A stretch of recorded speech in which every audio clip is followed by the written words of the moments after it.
Yai, izin bertanya Yai. Maafkan atas awamnya saya, tapi kebanyakan kita manusia ini selalu berpikir untung rugi. Nah, apa ya keuntungan bertoriko buat kita sebagai muslim itu ya? Orang bertoriko akan merasakan, akan mendapatkan suatu keuntungan. Dalam arti keuntungan di sisi Allah, juga keuntungan bersifat duniawi maupun ukhrawi. Karena di situ orang bertoriko itu akan mendapatkan dan merasakan hadirnya bimbingan Allah Subhanahu wa taala. Orang yang terbimbing, orang yang terarahkan, orang yang diarahkan dalam suatu jalan menuju Allah Subhanahu wa taala, itulah orang-orang yang merasa beruntung.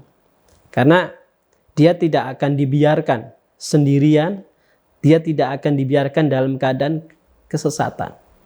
Makanya syariah itu merupakan sebenarnya bimbingan Allah Subhanahu wa taala yang terjelma dalam bentuk ada rambu-rambu perintah dan larangan. Itu sebenarnya bimbingan Allah. Nah, dalam hal ini terwujudkan, dijelmakan sosok Rasulullah SAW. Kemudian dikonfirmasi lagi dengan hadirnya kitab Allah. Bentuk bimbingan itu kan. Bimbingan Allah yang terjelma dari Rasulullah. Kemudian dari Rasulullah diwariskan kepada pewaris-pewarisnya, para ulama, para aulia. Bahkan yang namanya kitab yang diturunkan terus terpelihara. Itulah bimbingan Allah. Makanya orang yang hadir dalam atau melaksanakan mengikuti jalan thariqah, pada dasarnya dia orang yang senantiasa terpelihara dalam bimbingan Allah Subhanahu wa taala.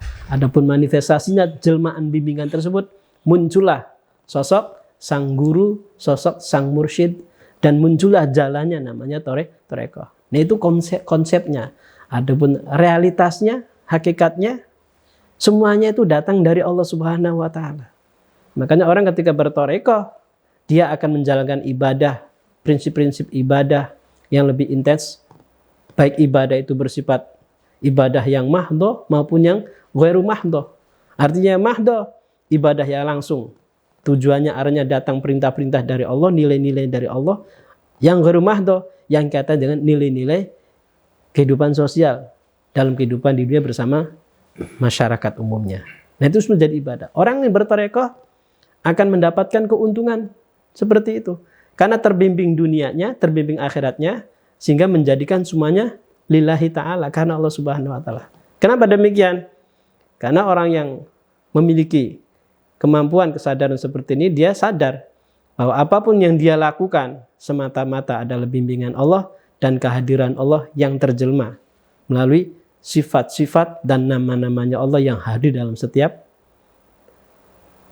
gerak, langkah, setiap aktivitasnya. Dari mulai nafasnya, gerak fisiknya, semuanya itu hadir dari nama-nama dan kualitas-kualitas Allah Subhanahu wa taala. Ini beruntungnya orang yang berthariqah merasakan hadirnya bimbingan tersebut secara totally. Ya, total, bukan hanya mengikuti hawa nafsunya saja. Bahwa kekuatan-kekuatan yang dia rasakan ketika menjalankan ibadah, dia sadar bahwa di situ ada hadir kekuatan Allah Subhanahu wa taala. Makanya orang berthariqah itu pada prinsipnya dia membangun kesadaran. Kesadaran untuk senantiasa bersama Allah Subhanahu wa taala, bukan hanya konsep saja, bukan. Jadi orang melangkahi atau suluk dalam satu jalan berthariqah, itu dia menyadari realitas. Bahwa kehidupan ini realitas. Semuanya realitas dari Allah Subhanahu wa taala. Dan tujuannya menuju Allah Subhanahu wa taala yang paling real, pada Allah Subhanahu wa taala. Makanya ada istilah hakikat. Hakikat apa? Merealisasi. Makanya orang berthariqah akan terarahkan dalam kehidupannya semuanya aktif untuk ibadah kepada Allah, dalam arti merealisasikan penghambaan kepada Allah Subhanahu wa taala. Sehingga ketika Rasulullah mengajarkan tentang apa itu ihsan, disitulah Melalui tarekat akan dikenalkan. Anta'budallah ka'annaka tarahu wa illam takun tarahu wa fa innahu yaraka. Kamu beribadah, kamu menyembah kepada Allah seolah-olah kamu melihat Allah. Wa illam takun tarahu, jika kamu tidak melihatnya, tapi fa innahu yaraka. Dia Allah senantiasa melihat kamu. Ini kesadaran. Itu orang tarekat ke sana arahnya. Makanya prinsip orang bertarekat terbimbing, mendapatkan bimbingan Allah Subhanahu wa taala, sehingga yang muncul nanti buahnya humble. Ya. Tawadhu. Enggak merasa bisa, enggak merasa punya, enggak merasa kuasa. Karena yang hadir semuanya adalah kualitas-kualitas atau sifat-sifat Allah Subhanahu wa taala yang terjelma dalam segala gerak dan langkah hidupnya. Itu keuntungan.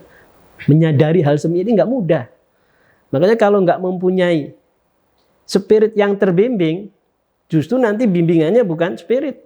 Bimbingannya akan mengikuti dibimbing oleh hawa nafsunya. Ketika hawa nafsu membimbing, setan akan berperan di situ. Nah, bertarekat keuntungannya ada keistimewaan. Punya pembimbing memiliki kesadaran bimbingan yang spesifik. Nah, makanya makomnya makom khos, makom istimewa, bukan umum lagi. Nah, ini pentingnya dan keberuntungannya.